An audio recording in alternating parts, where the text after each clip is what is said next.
Hi, I'm Karen Scholl. You know, I travel all over the country and I go into facilities that sometimes don't have the ideal setup for my horses. This is Bergante and Debutante, and these great big boys couldn't be left in just any kind of portable panel system. When I found corrals to go, I knew that I had found my favorite setup. In addition to being lightweight and sturdy, these panels, how they connect, is very easy to use. You have a single pin that slides down and gives security from the very top to the very bottom of each of these corners. Portable panels to set up temporary stalls, light use round corrals, separating cattle or horses. These corrals to go panels have been a tremendous addition to the tools that I use with my horses.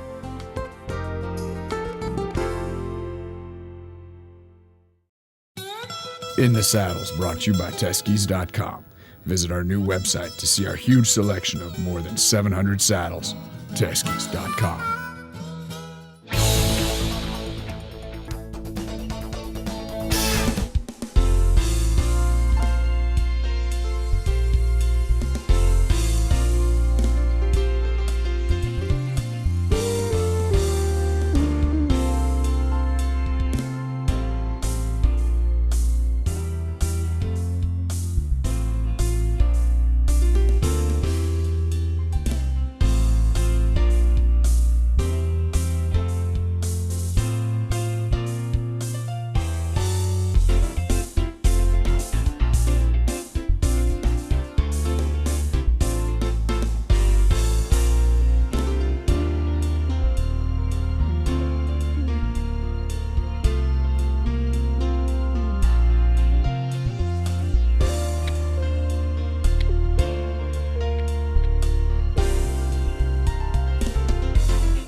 You know, the thing about horses is that a lot of things that we do with them sometimes look like tricks and things like that.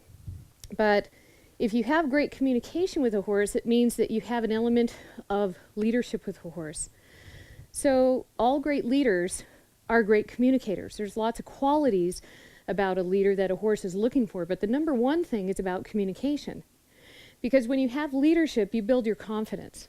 Okay? And leadership is a learnable skill for anybody. And when you build your confidence, then you start giving your horse something that they can trust. That's an element of trust for a horse to be able to do that. So please don't think, oh gosh, that looks easy. I'm going to go and all these things I saw on this show today, I'm going to go do all those, kind of finish things. This is a product. This is a product of many years of study. And if I can encourage one thing for you is to get curious about learning. Get curious about the things that are going on in the mind of the horse, because it's a very enjoyable process for me as well as for the horse. And to me, I really think that our horses deserve that. They deserve us to be the best communicators that we can be for them. Okay? They can't learn our language. We can sure practice and make it a lifelong practice of learning theirs. So I hope you enjoyed seeing what you saw and that inspirational piece of it. And let me kind of explain to you some very basic beginnings and principles and philosophies that will get you there to realize whatever dream that you have with your horse. You know, one of the things that I think gets in the way of a lot of people's dream with horses, especially women, is that we have a pattern of avoidance for conflict or problems. So, for example, I'm out here with my horse in a big grassy area, and he's going to have this natural desire to eat the grass. A lot of people would avoid the situation. They go only ride in arenas, where there's no grass and no temptation, rather than learning a different strategy on how to communicate to the horse that it's not time to eat grass. I'll let you know when, okay? This comes from a position of leadership. Women are not taught leadership skills as young girls, okay? In what I call the little girl's handbook, we're taught from little girl to be nice or they won't like you. So if my horse wants to eat grass and I have this belief system that I need to be nice, then I don't even know that there's something else I could do, like tap him on the hindquarters and say, go ahead and eat grass, but it's going to hurt back here. See, so what I want to do is change the horse's mind about the behavior that he's desiring right there. So it's a little bit like a tennis match all the time. He's going to have a behavior that I'm going to respond to. I'm going to either allow it or I'm going to change the behavior, change his mind about that pattern of behavior. So something to know about horses is that horses are pattern animals. Okay, so they'll reflect whatever it is, whatever your expectation is of them. So if I have the pattern of communicating to him from the leadership position, now leadership is not dominance. If you think of the quality of a great leader, a great example of a leader in your life, you probably wouldn't use words like, oh, they're dominant and they're great micromanagers and a control freak too. See, those aren't words that you would use to describe somebody who has been a great example of leadership in your life, okay? Leaders are great communicators. They're consistent, they're fair, they're appreciative, okay? Leadership qualities, I think, is the one thing, if we could study about ourselves, that we could influence and affect the behavior of the horses in our lives. And that's really what we want to do. We want to have a great relationship with this horse. We want this horse to understand that I'll let you know when to eat grass. I'll let you know when to run with the herd. I'll let you know when. Okay? Look to me for the direction in your life. Now, this is benevolent leadership. This isn't a show them who's boss, get her done kind of a thing, but it's about communicating a direction and learning to influence the mind of the horse. Okay, it's not forcing it, it's not making them do something, but how do I change their mind? And this is something that's really amazing.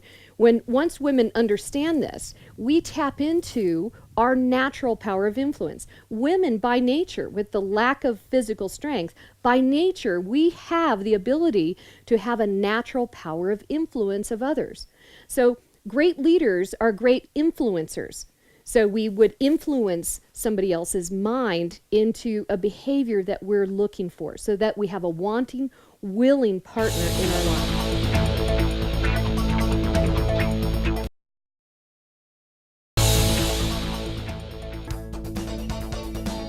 So 3 things you're going to teach with a horse. They're very simple, and it won't conflict with anything else you've ever learned about horses or will learn about horses, because everything that you ever ask a horse to do can be summarized in these 3 little approaches to horses. One is rhythmic motion, one is rhythmic pressure, and then there's steady pressure. And whether you're on the ground or on the horse's back, or when you're feeding the horse or doctoring the horse or anything, you're going to come from this position of communication, and not communicating just anything, but communicating from a position of leadership with your horse.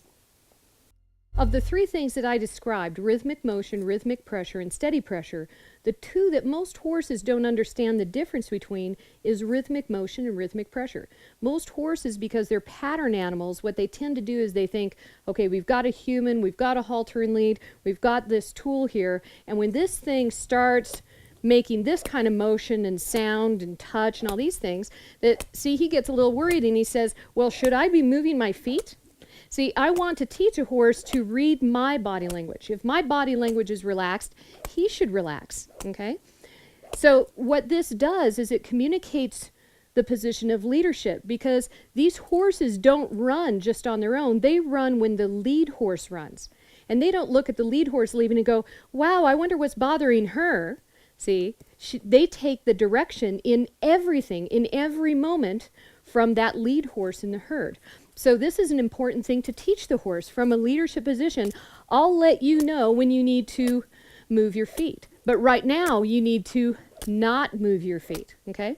Now, if this horse went to move his feet, I'm holding this rope. It's what's called an effective center. It's long enough that when the horse is doing the right thing, the clip hangs straight up and down and gives the horse release, okay? But it's short enough that if the horse did take off and misunderstand, then I could put a feel on that rope, put a drag on that rope, to help the horse understand that the release is in standing still, not in moving your feet.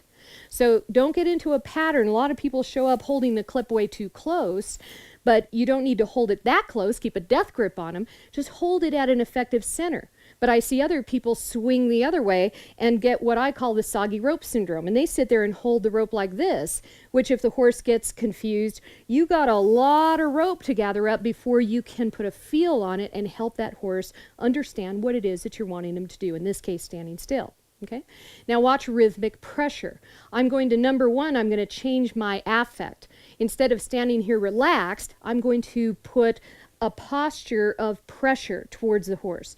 Then I'm going to give the horse a wave of warning, and as the instant he backs up, the stick goes back down into a neutral position, giving the horse release and communicating to the horse, that's what I want you to do.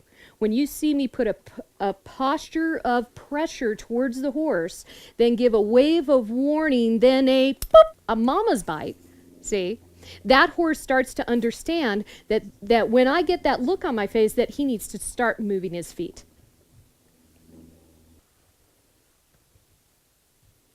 The last element to understand for the communication of leadership with a horse on the ground is teaching the horse to move from steady pressure. Now, steady pressure is what we use when we're riding the horse. So rhythmic pressure is great to teach the horse, but when you get up onto the horse's back, you're asking that horse to move from your steady pressure of your reins and your legs and all of that sort of communication. And what's really confusing to the human is when the horse feels steady pressure, their natural response to it is to push through it. But if you think about it from a horse's point of view, in the wild, there's nothing that's steady pressure that's good for the horse. Steady pressure in the wild is teeth or claws, or their leg is restricted. So when a horse feels its foot held for the first time, or it feels a halter on its pole for the first time, or it feels a cinch for the first time, their natural response is to push through that steady pressure, because that's a survival mechanism that nature's installed in the horse. So when I teach steady pressure to a horse, I'm going to use what's more in their nature to move from, which is the rhythmic pressure to support it. So if I'm going to be on this horse's back and ask him to back up, I'm going to pick up my reins and put a light feel of pressure. I want my horse to move with lightness. So if he doesn't respond, or he feels heavy, or he pushes into that steady pressure, I'm going to add my rhythmic pressure, boop, and a little mama's bite to make this part mean something. See, if I just put pressure, steady pressure on the horse, and he just stands there, and then I quit and go, it's not working, the horse is looking at me going, well, it worked fine. It worked great. You did exactly what I wanted you to do. So it's important to understand that when you add steady pressure and support it with rhythmic pressure, go back to the steady pressure and ask that horse to give you a response, give you a little bit of effort and lightness, and then that's what you're going to release into. So remember, the only reason you put pressure on a horse, whether it's rhythmic pressure or steady pressure, is so that the horse can find the comfort in the release on the other side. That's the only reason. The horse does not learn from the pressure. It learns from the release of the pressure that's waiting for him on the other side. So if you can hold that concept, any technique that you'll learn or any approach that you'll see with horses, if you consider it from how the horse processes information and learns, you'll gain greater insights to how our communication is being perceived by the horse. And to me, that's the most masterful thing we can be able to develop in ourselves to do with a horse, especially understanding when they're getting bored and yawning. But this is Deb, and I haven't, like I said, I haven't had him very long. He's quite a character, you can see, and I'm really having a great time proving to him that I can communicate to him in a way that he can understand and enjoy as well.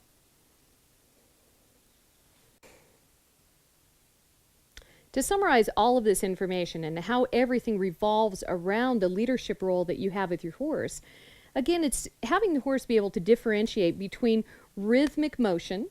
Okay, the horse should understand that this doesn't mean anything. I should be able to walk around my horse, have him understand that even though this has a lot of motion, sight, sound, intensity, even, really strong intensity here, if I have a relaxed posture, that tells my horse he can relax too. Okay. Now, if I add the rhythmic pressure and change my posture to one of pressure, then I can just have the slightest pressure mean move your feet. See? And the last part of it is the steady pressure. And that's what we use mostly when riding. As we're talking about how everything we're teaching the horse relates to riding, you can see that when I get up onto the back of the horse, everything turns into steady pressure. So the steady pressure is obviously inside of his mouth. It's in the reins, it's in my seat and legs. So if I pick up a feel on the horse and I invite this horse to go backwards, okay, he should follow that steady pressure backwards. If my seat and my legs change and I pick up and put a steady feel, invite him to walk forwards. If I ask this horse to follow my left leg, moving the front end over, okay? If I ask him to back up again from there, if I ask him to move just the hindquarters over a step or two. See, I should be able to influence all of the different directions and body parts of my horse's body. And again, this is from a position of leadership. If I don't have leadership and communication from the ground, this is where everything seems to fall apart. And so people say, well, I have a behavior that frightens me from up on the back of the horse. And a lot of times people say, oh, well, it's horsemanship for women, so we're going to be addressing fears. We're going to be talking about fear. To me, fear is an absence of knowledge. And there's really great books that address how our brain processes information. So it's a very natural thing, especially for a woman. We have a weaker physiology than a man. So to put ourselves up on the back of a 1,200-pound prey animal and things aren't going well, it's a natural survival instinct for us to say, hey, I want to get off. But we're so programmed to say, oh, don't get off, the horse won. Well, what did he win? You know, this isn't a contest between horse and human. This is two brains and two minds trying to find a collaboration of movement between each other. So oftentimes the horse is confused and we mistake it for belligerence or obstinance, things like that. And oftentimes it's just the horse doesn't understand how to follow steady pressure. So instead of trying to find your leadership up on the horse's back, get down on the ground and start rebuilding some of the holes in your communication, then get up onto your horse's back and find it again. So again, all my books and videos are really designed around establishing the leadership and the communication that you can have with your horse so that you can realize that bond, that special bond that you've always dreamed of. Thanks for joining me. This is Karen Scholl, Horsemanship for Women. I hope these philosophies help you with your horse. See you next time.